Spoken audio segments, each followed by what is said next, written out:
estatuto de manejo também riba el mar. Nós que vai cambio agora três, pero a mim quer dizer nós só papel com próximo reunião que nós vai ter com o ministro conselho. O que te preocupa você de manejo do estatuto? Não, de estatuto door que ele vai cambiar na ano 2008.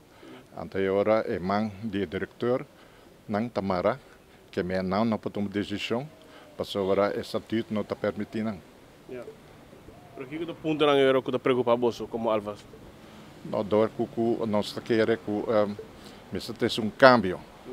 Então, o cambio é não, tanto que não cambia o estatuto, nada por agora assim. Cambio de estrutura salarial ou cambio de que forma? Não.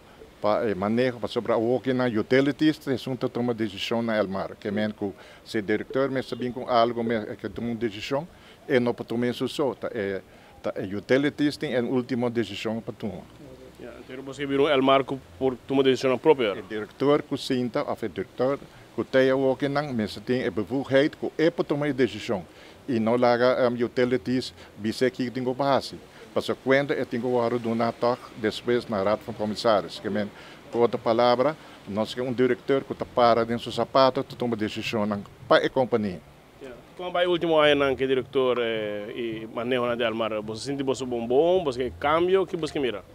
Bom, nós que visa nossa relação a comunicação do diretor, não está já que te aí um pouco, não? Pero nós espera por bem uma melhoração para a coisa virar mais melhor para o futuro.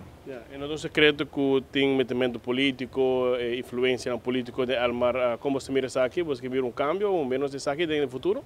Bom, a mim quer política, se não quer que assim de política tu caminha, que men tu caminha tem política dentro, da companhia como tu quer se não está dentro.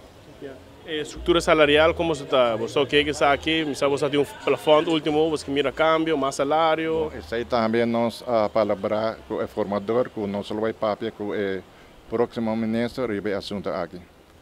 E ponto de melhoração, de pouco que você quer?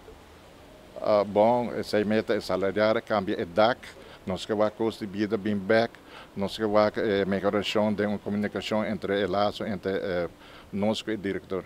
O ponto de que você entregou durante a pandemia, 18,6%, sabe que está a coisa que te preocupa você ainda? Você quer mirar back? Claro, nós que mirar bem back, pero agora com os direitos, a meta que receber também está ponto que nós temos para o próximo ministro, para nós vai liberar e vai sair com o Leão no Sayego. Você back?